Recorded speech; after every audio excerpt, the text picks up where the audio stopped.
লাভ, না মানলে আপনার লস। কথা আমার বুঝতে পারছেন? এই জন্য বিরাদর ইসলাম, আপনার সম্মুখে কিছু কথা বলতে চাই। আমরা আহলে সুন্নাত ওয়াল জামাত, আমাদের আকীদা হলো আল্লাহর হাবিব হাজির ও নাজির। নবীকে আমরা হাজির নাজির মানি। তবে হাজির নাজির কাকে বলে, এটা মানা যাবে কি যাবে না, কয়েক মিনিটের মধ্যে মাসলাটা ভালো করে ব্রেনে নয়, শুনেন কান দিয়ে, বসান অন্তরে। আল্লাহর নবী হাজির ও নাজির বেশক। কেন? আদম আলাইহিস সালাতু ওয়াস সালাম থেকে নিয়ে কিয়ামত পর্যন্ত যা কিছু ঘটেছে, ঘটছে এবং ঘটবে, সমস্ত জিনিস আমার নবীর সামনে হচ্ছে। সুবহানাল্লাহ, সামনে হচ্ছে। হাজির কাকে বলে? আল্লাহ পাক বলছেন, ইন্না আরসালনাকা শাহিদান ওয়া মুবাশশিরান ওয়া নাযীরা। আল্লাহ বলছেন, মাহবুব, আমি তোমাকে হাজির এবং নাজির বানিয়ে পাঠিয়েছি, শাহিদ বানিয়ে পাঠিয়েছি। শাহিদ শব্দের অর্থ কি? ইমাম রাগিব আসবাহানী রহমাতুল্লাহ আলাইহি নিজের কিতাব মুফরাদাতের মধ্যে লিখতেছেন, আশ-শাহিদু আল হুজুরু মা আল মুশাহিদা। শাহিদ শব্দের অর্থ হলো উপস্থিত থাকা এবং নিজের মাথার চোখে দেখা। শাহিদ শব্দের অর্থ কি? উপস্থিত থাকা। উপস্থিত মানে কি? হাজির। আর নিজের চোখে মুশাহিদা করা মানে দেখা। দেখার আরবি কি? নাজির। তো আমার আপনার নবী মুস্তাফা আদমকে কিভাবে সৃষ্টি করা হয়েছে মুস্তাফা দেখেছেন। নূহ নবীর কাছ থেকে কিভাবে পার লেগেছেন মুস্তাফা দেখেছেন। ইব্রাহিম নমরুদের আগুনে কিভাবে বেঁচেছেন মুস্তাফা দেখেছেন। ইউনুস নবী মাছের পেটে কিভাবে থেকেছেন মুস্তাফা দেখেছেন। প্রথম সৃষ্টি থেকে নিয়ে কিয়ামত পর্যন্ত যা কিছু ঘটেছে, যা কিছু আল্লাহ ঘটাবে, প্রত্যেকটা জিনিস আল্লাহ পাক মুস্তাফার সামনে করে দিয়েছেন। তাই কিয়ামত পর্যন্ত মুস্তাফা হাজির এবং নাজির। বলেন সুবহানাল্লাহ। আরেকটা মিসাল আপনাকে দিয়ে দিই। আরেকটা উদাহরণ হচ্ছে, বাবা, এই স্টেজে আমি বসে আছি, আমার সামনে যদি কোনো ব্যক্তি 15 হাত দূরে, 20 হাত দূরে একজন লোক একটা লোককে একটা থাপ্পড় মেরে দেয়। সকালবেলা মিটিং হচ্ছে, আমরা বসে আছি, সেখানে গিয়ে এই মাওলানা মুহতাসিম সাহেব, মাস্টার সাহেব গিয়েছেন। যাওয়ার পর সাক্ষী দিচ্ছেন যে আমি দেখেছি যে আব্দুল গাফফার আব্দুল সাত্তারকে মেরেছে। তো লোকজন বলছে, তুমি কি দেখেছো? বলছে, হ্যাঁ আমি দেখেছি। তো তুমি কি ওখানে উপস্থিত ছিলে? বলছে, আমি ওখানে উপস্থিত ছিলাম না, আমি শুনেছি। তাহলে গ্রামের মন্ডল তার কথা মানবে? এই জোরে বলেন, মানবে?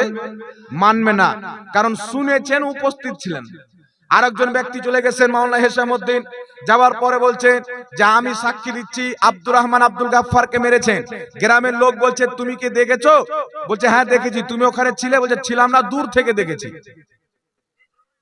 দূর থেকে দেখেছি। তবু গ্রামের লোক বলে, দূর থেকে দেখেছো, হয়তো আব্দুল সেলিমকে হয়তো আব্দুল গাফফার মনে করেছো। ওরও সাক্ষী ঠিকঠাক চলবে না। তারপরে মুফতি সাবির সাহেব গিয়ে বলছেন যে আমি দেখেছি আব্দুল গাফফার আব্দুল সাত্তারকে মেরেছেন। গ্রামের মন্ডল বলছে, তুমি কি দেখেছো? তো মুফতি সাহেব বলছেন, হ্যাঁ আমি দেখেছি। তুমি কি সেখানে উপস্থিত ছিলে? বলছে, হ্যাঁ আমি উপস্থিত ছিলাম। তাহলে মানবে কি মানবে না? আর যদি বলে উপস্থিত তো ছিলাম কিন্তু আমার চোখ কানা, দেখতে পাই না, তাহলে সাক্ষী মানা যাবে? যদি বলে দেখেছি কিন্তু উপস্থিত ছিলাম না, তবুও মানা যাবে না। সাক্ষী হওয়ার জন্য উপস্থিত থাকাও শর্ত, দেখাও শর্ত। তো মুফতি সাহেব গিয়ে বলছেন, আমি উপস্থিত ছিলাম, আমি দেখেছি। কত দূরে ছিলেন? তো মন্ডলকে বলছেন, আমি স্টেজে ছিলাম, আমার সামনে প্রায় 20 হাত দূরে আব্দুল গাফফার আব্দুল সাত্তারকে মেরেছিল। গ্রামের লোক এক বাক্যে সাক্ষী গ্রহণ করবে, কারণ গ্রামের প্রত্যেকটা মন্ডল মাতাবর জানেন যে 20 হাত দূরে একটা মানুষের দৃষ্টি সহি সালামত যায়, আকল সহি সালামত যায়। 20 হাত দূরে কোন ব্যক্তি কাকে মারলো, কোন ব্যক্তি কি করলো, স্পষ্ট ভাবে দেখতে পাওয়া যায়, বুঝতে পারা যায়। তার জন্য 20 হাত দূরে বসে থাকলে তাকে উপস্থিত মানা হবে, হাজিরও মানা হবে এবং নাজিরও মানা হবে। উপস্থিত মানা হবে, দেখনেওয়ালাও মানা হবে। আর সাক্ষী হওয়ার জন্য দেখনেওয়ালা, হাজির নাজির দুটো হওয়া শর্ত। অর্থাৎ উপস্থিত হওয়া শর্ত এবং দেখাও শর্ত। একটু ভালো করে বুঝবেন, মুফতি সাবির সাহেব স্টেজে আছেন, 20 হাত দূরে কে কাকে মানলেন, কিন্তু তিনার সাক্ষী গ্রহণ করা হলো, তিনাকে হাজিরও মানা হলো, নাজিরও মানা হলো, উপস্থিত মানা হলো, দেখনেওয়ালাও মানা হলো। কেন মানা হলো? উনি তো 20 হাত দূরে আছেন, এই জন্য মানা হলো। 20 হাত দূরে উনার আকল সহি সালামত কাজ করে, উনার দৃষ্টি সহি সালামত কাজ করবে বলেই তিনাকে 20 হাত দূরে থাকলেও ঘটনা ঘটাকালীন ওই জায়গাতে তাকে হাজিরও মানা যাবে, অর্থাৎ উপস্থিত, নাজিরও মানা যাবে, অর্থাৎ দেখনেওয়ালা।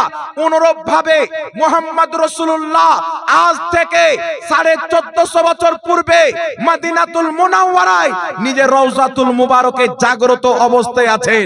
সারা পৃথিবীতে বাঙ্গাল হোক, বিহার হোক, আসাম হোক, ঝাড়খণ্ড হোক, ইংল্যান্ড হোক, আমেরিকা হোক, সারা পৃথিবীতে কোথায় কি ঘটছে মুস্তাফার দৃষ্টিও সহি সালামত যাচ্ছে, আকলও সহি সালামত যাচ্ছে। সারা পৃথিবীতে মুস্তাফার দৃষ্টি সহি সালামত, আকলও সহি সালামত, তাই সারা পৃথিবীর জন্য মুস্তাফা হাজির ও নাজির। বল সুবহানাল্লাহ।